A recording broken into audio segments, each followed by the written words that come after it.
was young until now, it's always felt like my basketball journey has been an uphill climb. I've had doubts about where basketball would take me so many times in my career. There are multiple times that I wanted to quit when I was younger. There are many times when I didn't think I'd make it to the next level, even at the professional level. I really struggled with confidence and even just dealing with people looking at me for being Asian and some of the things they would say to me. When you have somebody bringing negative energy towards you, it's a fork in the road. You do two things. You either let it destroy you and you go down, or you take that energy, you turn it into something positive and you motivate yourself and you allow yourself to focus, and it can take you in the other trajectory.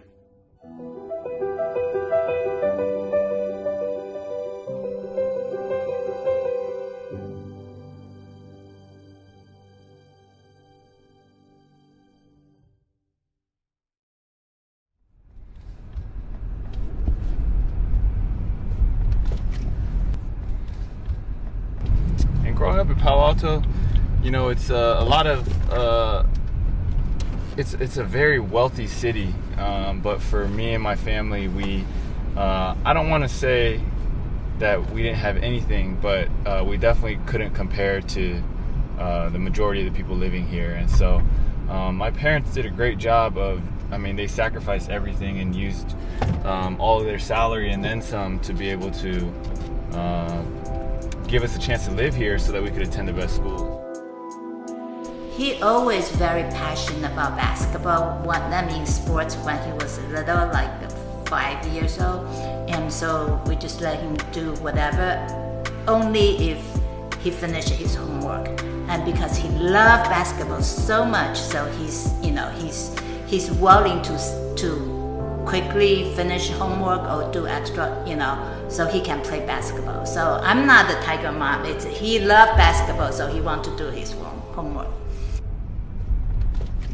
Just driving through these streets, for me, it's so peaceful. Me and my brothers, we used to run or bike or do whatever, and we'd go to the nearest place with a court. And so, we would hoop at Palo Verde, we would hoop at Don Jesus Ramos Park down there, we would hoop at 2 other elementary schools nearby, we would hoop at the YMCA. I mean, with our bikes, we felt like we were unstoppable.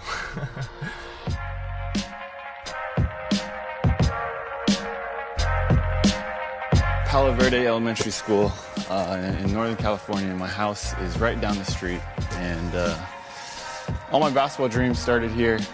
We would come, me, my brother, my older brother, my little brother, my dad. We would come here every day, and we would just play for hours. I mean, we could actually be here sometimes just hooping for 4, 5, 6 hours. Yeah, it's amazing to be back. It reminds me of where it all started.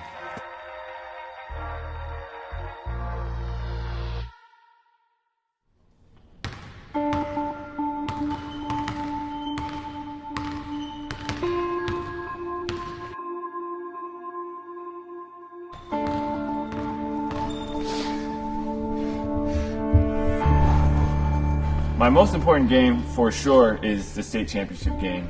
And even thinking back to it brings chills, just the way that it happened, how everybody was counting us out. And I remember that the week leading up to the game, everyone on campus was like, man, how are you going to beat these guys? Are you going to be able to win? Like, do you guys even have a chance? And I got so annoyed with everybody.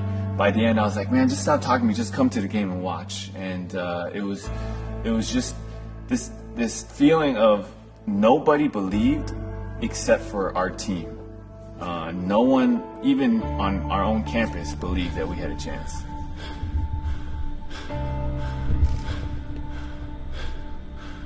So even after winning California Player of the Year and winning the state championship, I ended up with 0 scholarship offers, and the reality is I couldn't even get some Division III basketball teams to look at me. And so I was really, grinding. Like, I was making my own highlight tape, printing them out, and then mailing them to different schools and coaches, hoping that somebody would call me back. Yeah, that was a grind. I always felt like to earn somebody's respect or to have somebody believe in me, I would have to prove myself 3, 4, 5 times. I had to do it more than anybody else. But for somebody to lose faith in me or to think that I wasn't good enough, all it took was one bad game. And that has been very fatiguing at times and discouraging, but also seeing the breakthroughs along the way and having great people behind me has made it so that I can keep carrying on and climbing.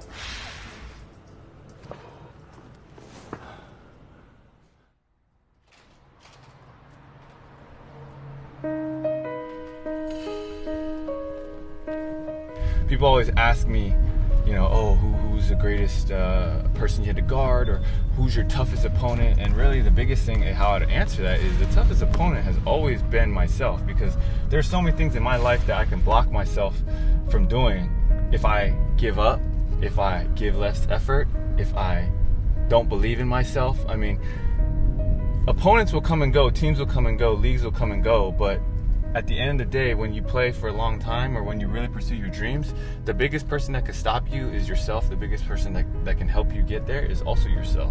The one thing I always told myself, I was like, I'll do anything I can to avoid being in a cubicle and stuck at a desk and a computer. And that gave me such a deeper appreciation for the game, and it shaped a lot of how I view, you know, professional basketball. It's like, dude, I get to wake up and play basketball as a job. Now I get to go to the gym and do what I love, and man, it's such a blessing. My fondest memory so far on the court, I grew up here in the Bay Area, and so I was a Warriors fan, and when I was playing for New York during the Insanity, you know, we played a lot of teams, but the one against the Lakers, it means a lot because there's a Northern California, Southern California rivalry. And so when we played against the Lakers and we had all that buzz, and everyone was talking about the game, the shot that I hit in the corner, you know, and I've said this in the sense that I will never feel this feeling again. After I hit that shot that was a backbreaker from the corner in the fourth quarter, it felt like the first time ever, and I've never experienced it since, is that it literally felt like I was hovering off the ground. Like, that's how loud the arena was. It was so loud, it literally felt like I was hovering. And I remember I even looked down and I was like, what is going on? I looked at my feet to see what was happening. Like, for me, as long as I have that talent and I have that desire, I want to give 100% and just go for it. And you know, the game has brought me to my knees so many times, and God always gives me the strength to get back up. And the reason why I keep saying that is because I can't sit here and honestly look somebody in the eye and tell them that it's been me every single time, that I found the strength within myself. I couldn't say that. And so I know a lot of that comes from faith, and anything else usually just comes from family and my close friends. The fulfillment of proving somebody wrong is very fleeting, very empty. And I started to realize that actually the game of basketball and sports in general is beauty, it's a luxury, and the game is meant to be played through love versus coming from a place of hatred or vengeance or anger. And I think when I was able to flip that switch, it really allowed me to realize that it doesn't matter what's going to happen, because every single player, from the worst to the greatest, always had haters. But at the end of the day, you have to find something that, you know, you have to find a foundation of love to kind of go off of. I genuinely believe the best is yet to come.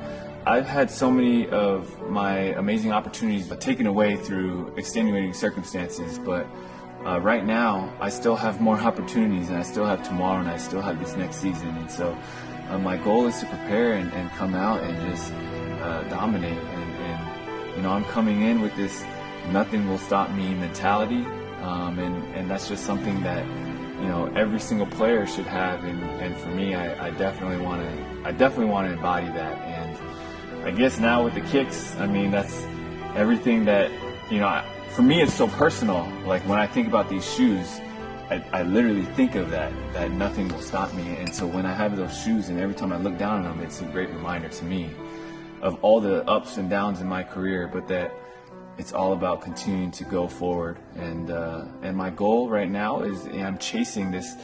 I want to be the best version of myself as a basketball player and as a human. I want to be the best version of myself. And when it's all said and done, I don't want to look back and say, oh man, I regret this, or I wish I gave more.